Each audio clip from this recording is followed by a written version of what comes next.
Yo, what's going on, guys? It's Houston Sports Talk back into the video today and to the Utah Jazz trade for Dennis Schroder in a massive 4-team, 7-player trade, which is one of the largest deals I think I've seen since the Clint Capella trade in 2020. I'm not talking about like how big the deal is or how big of players are involved in the deal. I'm just talking about length of team and players. This is a 4-team, 7-player trade.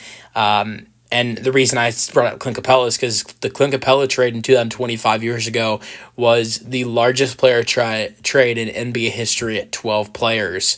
And there was like 4 or 5 teams involved in a trade that headlined Clint Capella and Robert Covington, which was big because the Rockets went into small ball.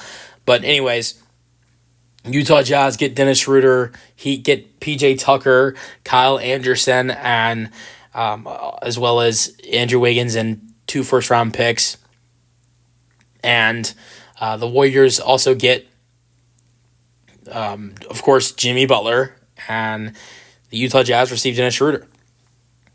And look, I know the Harden to Brooklyn trade was a 4-teamer as well, but I don't know if there were 7 or more players involved in that deal, because I know in the James Harden trade, it was Houston, Brooklyn, Indiana, and Cleveland that were involved in that deal. But I don't know if there were 7 or there were a lot of players involved in that deal, and I would not be surprised if there were more players involved in the James Harden to Brooklyn deal than there were in this trade. I don't think anything will ever come to as large as the Capella trade was. I don't think we'll ever see more than 12 players involved in one singular deal. That is nuts. I don't think we're ever going to see more than 12 players involved in another deal. That was a crazy trade that we saw 5 years ago.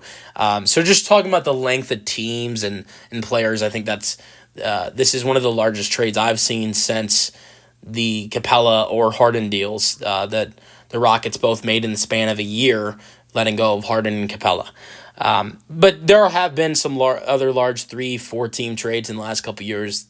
I might be missing a couple. I know the Harden to Philly trade was also a big trade that involved like maybe 6-7 players possibly. So yeah, there have been some big trades for sure. But anyways, Schroeder goes to Utah. Schroeder, look, he could have a big role in this Utah Jazz team. I would not be surprised tomorrow if Colin Sexton gets moved. I know the Magic have interest. A lot of other teams have interest. I would not be surprised at all if Colin Sexton and both him and Jordan Clarkson get moved tomorrow. So if that does happen, Dennis Schroder would probably be the starting point guard for this Utah Jazz team if Sexton gets moved tomorrow. And he did not do that good at all in Golden State, averaged 10-4 and shot 32% from 3. But if you look at his numbers with Brooklyn before he got traded to Golden State, he put up some great numbers. Was averaging 18-7 and shot 38% from 3. And so that was he was playing some great basketball in Brooklyn, and I had a solid feeling that it was not going to be a good fit for him and the Warriors with Steph. And with Brooklyn, he got to control the basketball a lot, and with Steph, that kind of changes. I did not have a great feeling of him going to Golden State. I will say I have a good feeling about him going to Utah, though, just because it's just like with Brooklyn. It's another team that, sure, they have some talent, but they don't have, no disrespect to Lloyd Marketing because he's an all-star, he's a great player.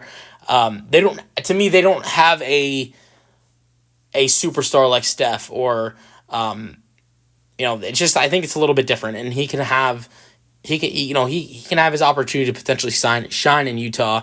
And also keep in mind, Utah had a roster spot open because they cut Mo Bamba after the trade they made, and they get rid of PJ Tucker in this deal. So I expect Dennis Schroeder to stay in Utah, and I think he'll be a big piece for that Jazz team if the Jazz move Colin Sexton tomorrow. I also want to say this last thing. Dennis Schroeder deserved to get traded. I love Dennis Schroeder. I've loved watching him play. I loved watching him when he played for my Rockets, and I've loved watching him for some of the other teams he's played better basketball on because he did not play amazing with the Rockets. So I mainly loved watching him play with the Lakers, I'll say that. Big fan of Dennis Schroeder, but I'm not a big fan of what he just said recently. I get the point he's trying to make because the point he's trying to make is right. What happens in the NBA trade business, it's unfair. Sometimes it can be a very cruel business for what just happened recently to Luka, AD, and Max Christie and the others involved in that trade, because you when with like that, you don't know what's happening and you're told out of nowhere, out of the blue like that. It is an awful business. But to compare that to slavery is just wrong. I mean, to compare slavery, which was such a terrible thing, to compare slavery to getting traded in the NBA when you make millions of dollars compared to what slaves went through. I hate to say he deserved to be traded, but after he said that, that's just his karma for what he said. And look, I still love the way he plays. He's a great player, and I'm excited for him in Utah. I think the team sucks, but I think he'll have a good second half of the season, I believe.